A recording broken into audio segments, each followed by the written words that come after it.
Assalamualaikum warahmatullahi wabarakatuh. Alhamdulillah, wassalatu wassalamu ala nabiyina Muhammad ibn Abdillah wa ala alihi wa sahbihi wa mawalah. Para shaimin wa shaimat yang dimuliakan Allah, pada kesempatan kali ini kita akan coba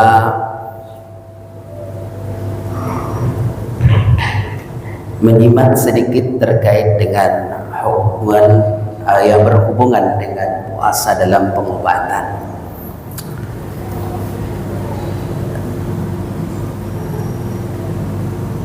Darul Ifta yang ada di Mesir, muftinya bernama Profesor Dr. Syauqi Ibrahim,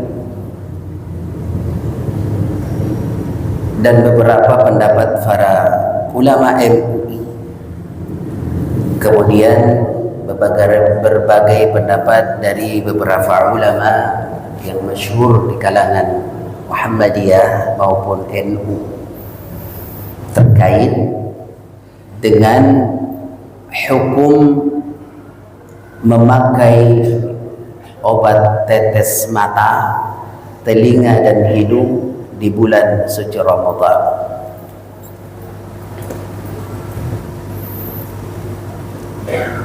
Pada prinsipnya Bapak kaum muslimin yang dimuliakan Allah, sumber pengambilan mulainya berpuasa dan apa saja yang membatalkan puasa yaitu ada di dalam surat Al-Baqarah ayat 178,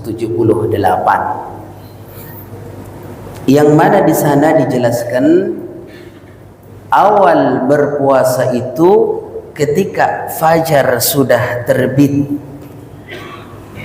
berakhirnya puasa sampai malam, yaitu maghrib terbenamnya matahari. Dalam ayat itu dijelaskan, kulu washrabu, makan dan minumlah kalian, hatta yatabayyana lakumul khaytul abyadu minal khaytil aswadi minal fajr, sampai terlihat bisa membedakan dari antara kalian mana benang putih dan mana benang hitam. Maksudnya dulu nggak ada lampu Pak, nggak ada lampu, penerangan kagak ada pada zaman Rasul. Jadi untuk melihat fajar itu sudah terbit atau belum, maka Rasulullah dan para sahabat melihat antara benang putih dan benang hitam. Kalau sudah bisa dibedakan, berarti fajar sudah menyingsing, tidak boleh makan lagi. Dulu, sekarang mah tinggal ada jam dan seterusnya. Jadi yang disinggung di situ adalah makan dan minum. Pada prinsipnya firman Allah Subhanahu wa taala ini dijadikan sebagai hujjah sebagian para ulama baik dalam kalangan Maliki maupun Hambali maupun Syafi'i menentukan bahwa makan dan minum di bulan suci Ramadan pada siang hari ya membatalkan puasa. Karena yang disinggung di situ adalah kulu washrabu, makan dan minumlah. Adapun nanti yang lain yang membatalkan itu datangnya dari hadis Rasulullah dan beberapa keterangan firman Allah Subhanahu wa taala yang tidak boleh bercampur dengan istri di siang hari, kalau malam boleh. Bapak Ibu yang dimuliakan Allah, para ulama sepakat bahwa rongga yang dimaksud di dalam makan dan minum yang dipergunakan untuk makan dan minum adalah mulut.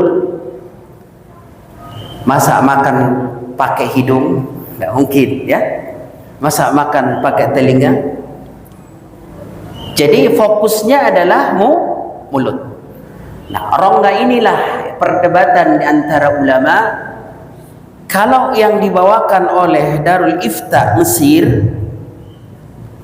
muftinya adalah Profesor Dr. Syauqi Ibrahim almarhum, maka membedakan antara rongga yang ada di dalam tubuh manusia, termasuk khususnya di kepala. Membedakan antara rongga luar dan rongga dalam, ya, rongga luar dan rongga dalam. Yang punya rongga itu cuma tiga, mulut, hidung, dan telinga. Itu ada rongga luarnya dan ada rongga dalam yang koneksinya ke tenggorokan. Dari hidung juga sama, koneksinya ke tenggorokan. Jadi kalau ada orang kelelep, ya, dia langsung dihirup dari hidung langsung masuk ke tenggorokan. Jadi perbedaan ini dilihat, ya. Kalau rongga mata, kalau tetes mata nih, kita langsung ke fokusnya ke tetes mata. Sebagian para ulama dan kebanyakan dari para ulama kita mengatakan bahwa mata itu tidak termasuk rongga yang dimaksud di dalam kepala. Maka kiasnya katanya di dalam fikih Islam itu kalau pakai celak, ya celak, kalau akhwat itu pakai celak gitu ya, nah, di sini ini gitu, itu boleh di bulan Ramadan, tidak membatalkan.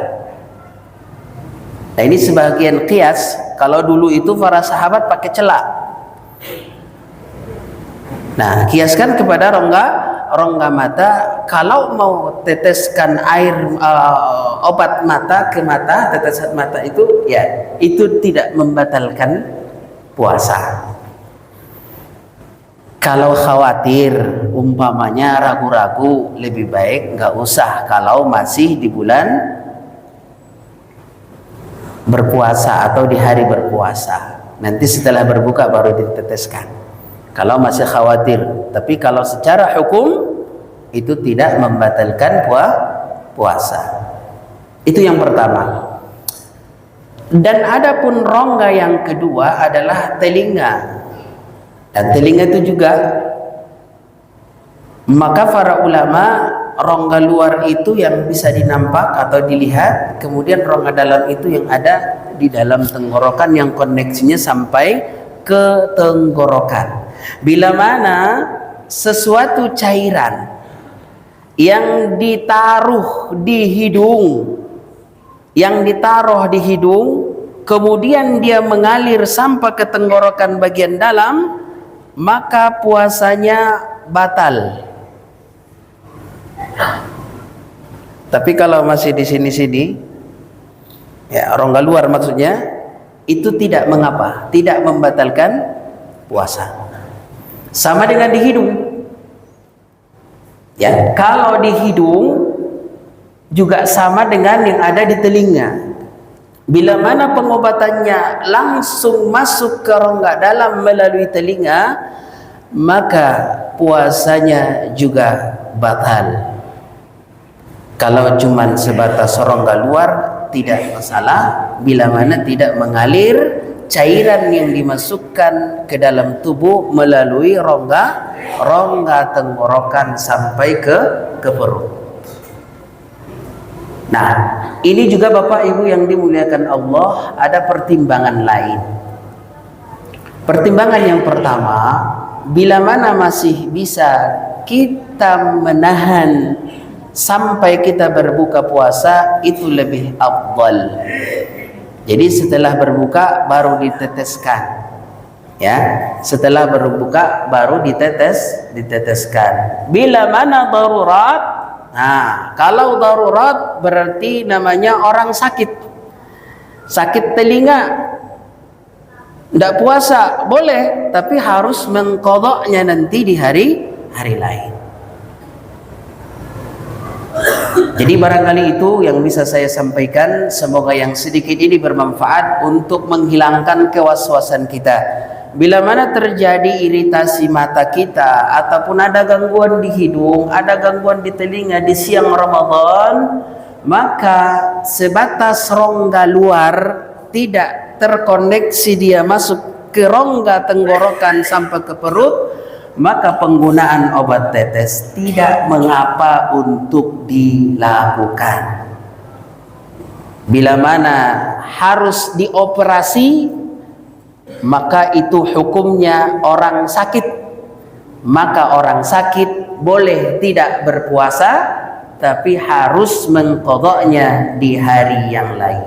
Semoga bermanfaat. Billahi taufiq wal hidayah. Wassalamualaikum warahmatullahi wabarakatuh.